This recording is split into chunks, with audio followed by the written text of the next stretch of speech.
focused on getting money into the hands of artists, but we just don't have any. So that's where we differ from the Canada Council. We had a workshop last week. We had a woman in teaching a 3-day arts management intensive course for 25 leaders in the arts community. And she talked about the 3-legged stool, which I think is a really powerful image for the funding model for arts organizations. And that 3-legged stool is public funding, earned income, and private funding. And we are most interested in that third leg of that 3-legged stool. If you chop one of those legs short, what happens to the arts organization and what happens to culture in our province? The stool falls over and someone bonks their head. And so we are looking to help build and support that private sector funding leg of the stool. Brianna and I are both from an arts background, and we work with a board of directors that's mostly from the business world. And it's this board of directors who has established this organization. We've been around for 3 years and really actively programming for just over 2 years. I took this job in October 2014, so it's been 2 years and 2 months since we started putting programs into the community. And our objectives as an organization are as follows. And the partnerships one is the one I'm going to start with. And we're really looking at partnerships beyond. We want to deepen we will give you some money and you put our logo on your poster and that's the end of it. We believe that if we can get businesses to interact with the arts in a deeper way, if we can find ways to exchange some sort of value for both parties, that's going to deepen the appreciation of the arts in the community and have businesses buying into building culture in the province in a more meaningful way. And so we are looking to enhance partnerships. I'll give you an example. This is my pie in the sky example that when we were researching for our programs, we saw Ireland has a business and the arts organization that's like sort of the world model. It's, oh my God, in 50 years, if we're like Ireland, I will die happy. And they have artists in residences happening all over the place. And one of the best ones I ever saw was an artist, a company that manufactures plastic plumbing parts. An artist got hired to go into that manufacturing firm. They gave her an office with glass walls for a month, and she did sculpture for a month with these things that they manufacture. And so every Friday she did a workshop, all the employees could come in and learn, have a class on sculpture and have a chance to give it a try. She would, people could stop and answer questions, and as the month went by, people were walking by and seeing her at work all the time, inspired by the creativity of what she was doing, seeing someone else doing the thing that they're good at that looks nothing like the thing that they were doing on a daily basis, learning, having that access to creativity, having that opportunity to use their hands in a way that they're not used to. And at the end of the residency, she had built 2 large-scale sculptures made of these plumbing parts, and the company was able to display them proudly, looking like an innovative and creative business. They were able to take pictures of that and use that for their branding, and that's a huge value that the arts bring to businesses, is that branding piece. And she was given a studio space and a huge audience that she wouldn't have had in a month. So that kind of deep, everybody wins, everyone gets excited about it, everyone gains from it kind of opportunity is where we're headed. In the meantime, I'm very happy to have businesses in this community finding small ways to reach out. And I think that every time we can connect an arts organization and a business in some way, we are contributing to the movement of supporting culture. So the programs that we are working on right now that are our baby steps towards the Artist in Every Plumbing Company in the province are Arts Business Catalog is an online portal. Right now we have 85 projects pitched from the arts community of things that you can take into a business in a morning, mostly, for under $1,000, mostly, that you can take in and give a team building workshop, or teach creative skills, or have people interact with the arts in some way. These are not meant to be long-term relationships. This is meant to be a way to get in the door, a way to teach something, a way for businesses to have a positive interaction with someone from the arts community, learn something about the arts and themselves, and that piques their interest, and then we see what relationship comes from there. So there are 85 in a catalog online right now, And we use that whenever we welcome a new business member. That's one of the first things we do is we sit down with them and say, hey, is there anything here you'd like us to set up for you? One of the most popular ones is a mural painting workshop, where Brenda Rowe takes a morning with a team, and everyone gets a little canvas and some paints and a lesson about how to mix colors and some direction about what they're going to paint. And at the end of the morning, everyone puts their piece of the puzzle together, and they have this amazing mural that allows the team to bond. You learn things like everyone sees everything differently through a different lens, yet we're still able to come together and build something together. This kind of team building workshop. This is a really popular one that we've seen lots of success with. Business Volunteers for the Arts is modeled after programs that exist in other places where we reach out to, originally it was lawyers and accountants, now it's lawyers, accountants, marketing professionals, strategic planning people, and you name it, the list is growing all the time. People interested in helping the arts, but sometimes don't know how they can, or that they don't want to hand out programs at a concert, but they want to support the arts community. So we are asking professionals to say, these are the skills I have, this is what I would like to do for the arts community. So now arts members can come to us and say, I'm writing a really important grant application for one of the other legs of the stool, and I would like some help formulating a budget that's clear. And we can hook you up with an accountant who's really keen to sit down for 2 hours and say, yeah, here, do this, do this, do this. Next time, think about making a line item for this kind of thing. And I would say the lawyers, accounting people, and marketing professionals, that's growing all the time. And the wilder and woolier the requests we get, the more it allows us to reach out to the community and give this opportunity. So if you ever have a project or something that you've come up against that you would like help with, it can't hurt to flick us an email and see if we might have someone in the community who can help with that. So right now we have about 1,400 hours of volunteer hours in the bank ready to be delivered from the professionals in our community. And then brokering is an ongoing thing. We have 42 business members right now. And we go to each of those members and say, what can we do? How can we get an artist through your doors? What would be of value to your business? And sometimes it's a mural painting workshop, sometimes it's an in-house concert series, sometimes it's a sponsorship. And so we try to make a match, with big or small, with every organization that we welcome to the fold.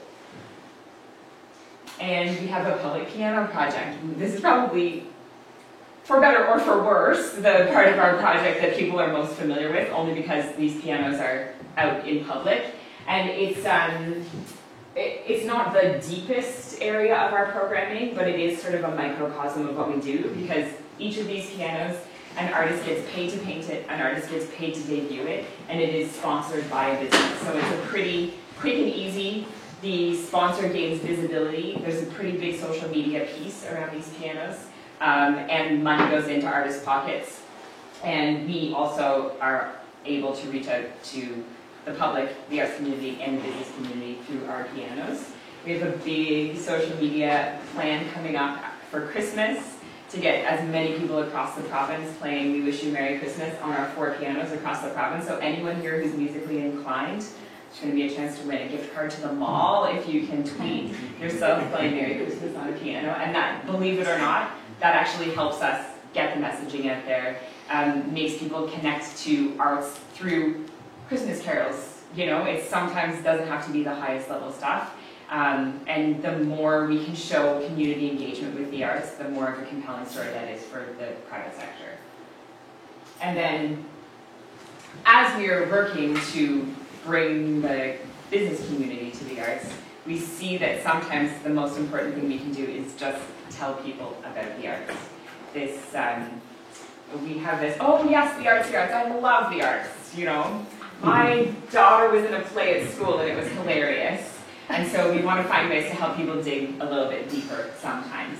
And so we have networking events for the business community 4 times a year. We bring leaders in from the business community and give presentations from people in the arts community about the impact that community support has on their organizations and what they're able to do.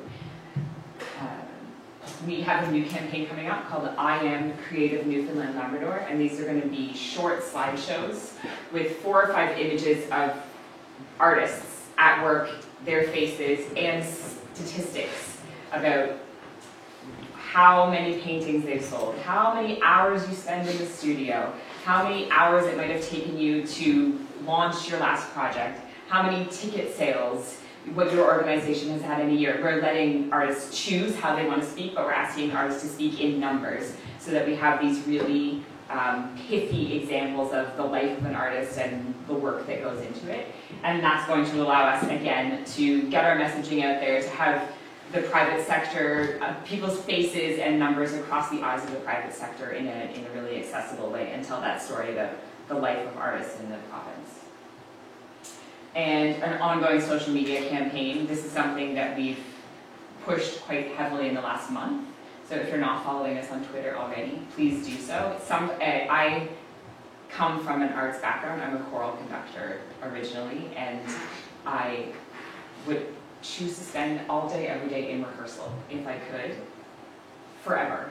And as a musician, I built my practice from doing what I thought I had to do. That's how I learned most of my nonprofit organization skills.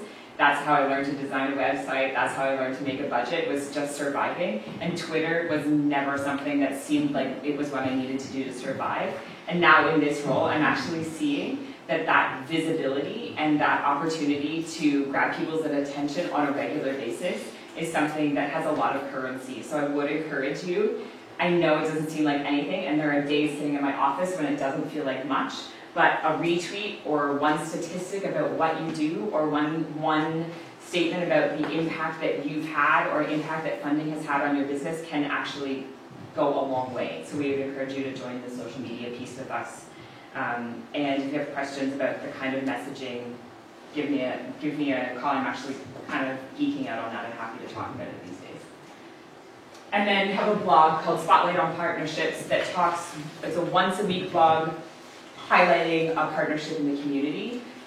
Any business that ever does anything positive with the arts, we want to tell that story. We want the business to have the extra visibility, because that's something that is of high currency. And we want the opportunity to also push the peer pressure of, oh, hey, this bank did this, did your bank do that for the arts, kind of thing. So if you, as artists, have partners that have done anything, I'm talking $50 for coffee for your board meeting, anything that you want to celebrate and help gain momentum for, you can always send me a note, and we are happy to put blog posts up about that. And those also get a wider and wider reach all the time with our business members. And this is just an example of the blog last week. This is about the Stone Dug in Carboneer and all of the arts programming that they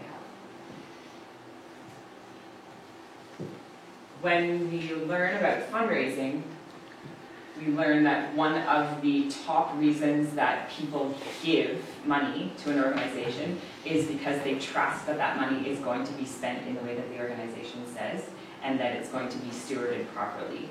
And this is something that we have butted up against in the past with arts organizations speaking to the private sector, is that there's sometimes a bit of a disconnect in terms of a language barrier or a sense of that artists are operating on a scale and using terms that are not always familiar to the private sector. And so our capacity building piece is partly to bring everyone to the table, speaking the same language, and making sure that when we're going to the private sector, we're asking for things that they're interested to give and demonstrating our work in a way that speaks to people who don't live in the artistic world.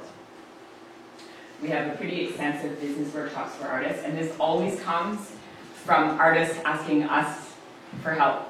All the time we get, oh, I don't know anything about social media. Believe me, Twitter's high on my list now. I'm like the poster girl for Twitter all of a sudden. Help writing, budgets, grant writing. Yesterday, the Arts NL did a workshop on grant writing, and we were there facilitating that. So this is the list of what the last 10 workshops that happened, and there's always some coming down the pike, and we're always interested to hear. Donna, who just left, said to me this morning, hey, we were talking about hiring someone to come into our board and do this, but maybe this is something Business and Arts is interested in getting from more people. So again, just drop Brianna or I an email if there's ever anything that you think would help expand the capacity of your organization. Maintaining sponsorship relationships. This is a new one that's coming up. You're seeing that more and more sponsors are no longer interested in that easy transaction. Here's some money, put our logo on your poster, bye-bye. Sponsors, especially in this day and age when they need to prove a return on investment for that sponsorship money, those relationships are becoming more and more iterative and transaction full in a back and forth basis. And so we are seeing ourselves stepping in more and more, helping broker these relationships. So if you have a sponsorship that you would like help fostering, we're also in that game as well. And just recently, we've added a section on our website of online resources about hopefully anything you could need to know about running a nonprofit organization, practice as an artist, resources, inspiration. So you can check out our website for that. And that is it in a nutshell. Brianna and I are really passionate about this organization, really excited about the things that we're able to get off the ground, and we definitely, there's probably 100%, 300% again, stuff we would like to do and plans for the future. We're really interested in hearing what you think, if you have questions, if you have requests, and so please do reach out. We're really, really keen to hear from you and make sure that we're representing the arts community and speaking to you in a way that works. Thank you.